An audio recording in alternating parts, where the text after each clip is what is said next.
Well, once again, it's time to make a video about how an animated film is underrated. I know, it's a word that's way too overused to the point that it's very much lost its meaning and impact, but I genuinely believe it fits in this case. We're of course talking about the 2019 Dreamworks film, Abominable. The 2010s were a time of huge growth and success in the animated sphere. It seemed at the start of that decade, Disney, Pixar and Illumination all just decided, hey, what if we just became some of the most successful and lucrative film studios in the history of the world? They all made multiple billion-dollar box offices, established fresh original franchises, and there were also Oscar wins and nominations in there too. On top of that, we also saw the rise of some of the lesser animated studios like Sony, who's since become a slightly distant fourth place, I think, when it comes to iconic franchises and box office success. At the same time, animation was getting explosively popular in other formats too. We saw the rise of new children's juggernaut cartoons with Bluey. Anime became more and more accessible to everybody around the world, even more than it already was before at the very least. Just feels like animation started to be taken a lot more seriously as a medium of storytelling, both due to the quality but also due to profit margins. However, I think there probably is a little bit of a catch to that. Not everybody enjoyed the rich, unending success that marked the 2010s for the animation industry. When I think of studios that didn't quite manage to scrape by in that decade,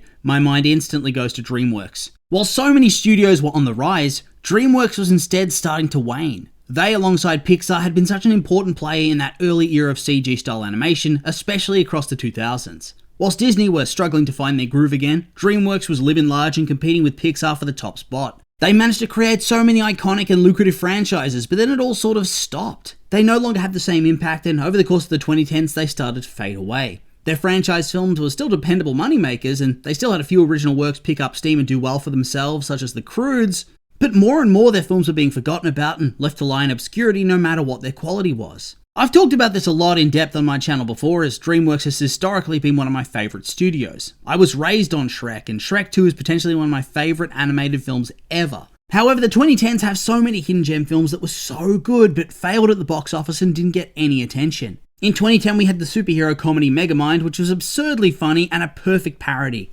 Rise of the Guardians in 2012 is a masterpiece in my eyes, and yet it almost sank the studio due to its poor financial performance. Mr. Peabody and Sherman's a very fun little film as well. However, there's one that even slipped under my radar. I went to see it in the cinema, and I think I liked it well enough back then, but I never really thought that much about it. Then on a whim recently, I just ended up watching said movie, Abominable, and what do you know, it's a masterpiece. I thought it was just amazing. Once again, I can't help but feel it's yet another underrated classic from the decline era of Dreamworks that simply doesn't get enough love. For starters, I mean, you can take a look at the reviews for this thing. If you simply look at the raw scores, it seems really awesome and successful. It has an 83% critical score on Rotten Tomatoes off of 170 reviews, and a 95% audience score off of over 5,000 reviews. Great scores! However, that being said, for a big animated studio film, only having 5,000 audience ratings is already verging on being very low. That's one sign that it doesn't get the attention it needs. The other sign, though, is the box office that it generated back when it was released in 2019.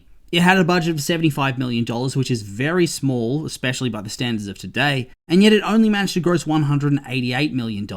I'm not actually sure it made any money, but if you use the 2.5 times the budget trick to see whether it did, that only gives you a tiny slim profit margin. So what does this mean? Well, if a movie didn't make much money and yet it still has a good reception, then it can only mean that nobody bothered to go and see it. What do we call a film that was good and yet nobody went to see? Surely there is no better time to use the term underrated. That's what we're going to go with at the very least, although you might disagree. Now there's really nothing else for it but to gush about the movie and glaze it to the high heavens because yeah, it is genuinely a wonderful film in so many ways. To be honest, when I was looking at some of the harsher critical reviews, I actually did get a bit in my feelings. I got massively salty. I got heated. They were giving it 2 stars and saying how it didn't bring anything new to the table and didn't add to the medium. I will never understand people who think or say things like that. Who thinks that every single film needs to have something new to say or needs to reinvent the genre or whatever? It's a strange thing to think. When you go to a restaurant, do you order a steak and expect that every single restaurant's going to have their own spin on things and bring something new? No, you don't. You hope they cook the steak to your preference and that any sides included taste good. Why would it be different for watching a film? Not everybody needs to reinvent the wheel. Sometimes you want to watch a film that's good and that makes you smile. And that's what Abominable does. I don't think it was aiming to revolutionize the industry. It was simply trying to be a fun movie to go and watch, and it succeeded in that goal. I feel like this is just the Pixar effect, where so many of their early films changed the game so heavily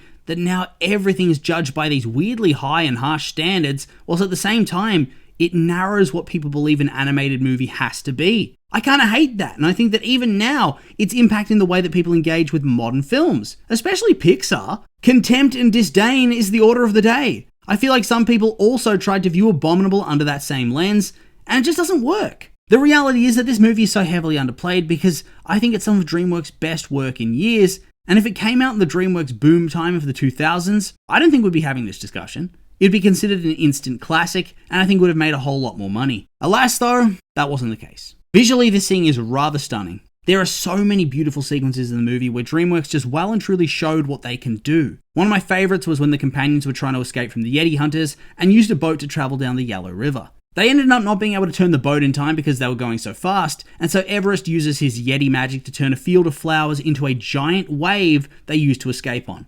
It's a wonderful little sequence, and the film is really filled up with so many of them that showcase such visual magic. Another good one's Everest making a dandelion giant and them using it to fly through the mountains. Or the Yetis on Mount Everest coming out of the snow to find their baby when the travellers manage to return little Everest home. Seeing them slowly walking out of the mist as this faint outline getting bigger and bigger was just magnificent. Seriously, the visuals in this movie are absolutely insane. I'm surprised that not more people talk about it now, although I suppose that then circles back to the fact that not enough people ended up buying a ticket. It's been out on streaming for years though, so no excuses. In terms of the music, this film is also exceptionally good. Once again, DreamWorks is hitting it out of the park with their use of music. First of all, the score is really evocative, peaceful, and beautiful. Then of course there's the other DreamWorks tried and tested classic of using actual songs and implanting them into the film. Shrek is probably their most notable example of doing that, and it is still the gold standard, for very good reason. But at the same time, this is still really well done. I know that Coldplay's not everybody's cup of tea, but you know what?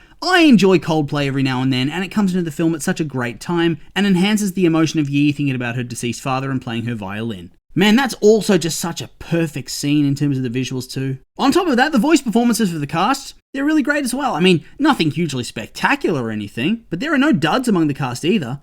Actually, scratch that. Eddie Izzard, pretty incredible in this role to tell you the truth. Of course, this in turn brings us to the story. Abominable tells the story of Yi, a teenager in Shanghai who lives with her mother and grandmother, and who has grown rather distant from him in the wake of her father's death, despite their attempts to bridge the gap. No matter what they do, she simply makes excuses and pulls away, going out to earn money which she can then use to go on a trip across China like her father always planned for them. Not only does she neglect her family though, she also starts to lose touch with her friends Peng, who is a younger kid who enjoys playing basketball and goofing off, and then also Jin, who's a popular kid who's come to be on pretty bad terms with Yi. Once a violinist who enjoyed playing for her family alongside her dad, she no longer plays in front of anybody, choosing to go up to the roof to play all alone. Here is where she meets the Yeti Everest, who's just escaped into Shanghai from a facility owned by Mr. Burnish, who after a chance encounter with Yetis climbing Everest when he was young, is determined to bring the world proof that Yetis exist after he was laughed at and ridiculed years before for his discovery. The Yeti escapes and ends up getting hit by a truck and injured before hiding on the roof of Yi's building, which is where she finds him. They end up bonding when she hides him from a search helicopter and bandages his arm, before feeding him and soothing him with music on her violin, which in turn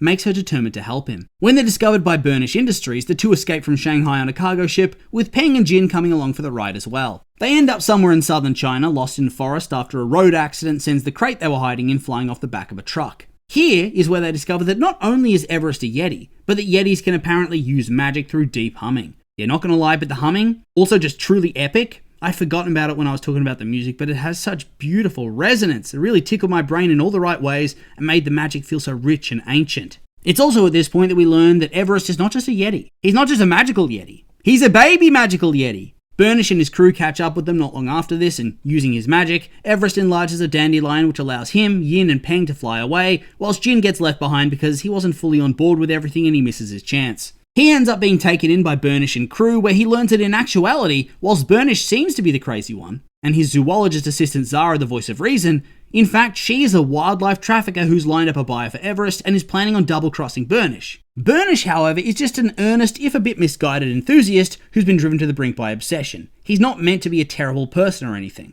Also, classic 2010s animated films with the twist villain. I swear they just all started doing it at the exact same time. Meanwhile, the flying dandelion takes them all the way north to the Gobi Desert, way out of the way of the Himalayas. They take a trip down the Yellow River, which then leads to a town where they're almost caught until Peng causes a yak stampede and Jin appears with a boat. They escape when Everest uses more Yeti magic to allow their boat to sail on a field of yellow flowers in one of the best scenes in the entire movie. Such a magical moment. Yee's violin breaks when they crash and Everest fixes it after she has a heart-to-heart with Jin, except now her violin's magical. Everest helps her realize that their trip to take him back home is inadvertently taking her through all the places that her father wanted to go and see with her, and it's all nice and wholesome and beautiful. They arrive at the Himalayas and they almost make it to Mount Everest before they're caught by Team Burnish once again, but when he sees that Everest is trying to protect the children, he realizes that when he saw the Yeti all those years ago, it was simply trying to protect its children from him. He decides that Yetis need to stay hidden or they're simply going to be exploited and ruined, and that their magic is too wonderful to allow to be stolen away by humans. Here Zara betrays him and darts him with a trank, whilst pumping Everest full of them too and throwing Yee over a cliff. She survives this through ridiculous plot armor and uses her magic violin to summon ice to stop the escape. Zara once again tries to kill them by ramming them with her car,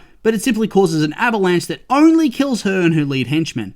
Get wrecked, to be honest. Burnish apologizes and waits for them whilst they take Everest up the mountain, where his parents and other adult Yetis arrive in a very beautiful scene before they all head home, where Yee engages with her family and friends once more. All's well that ends well. See, it's great! Yeah, it might be a bit of a generic adventure film, and it plays into a lot of the 2010 animation cliches such as a twist villain, but what's wrong with that?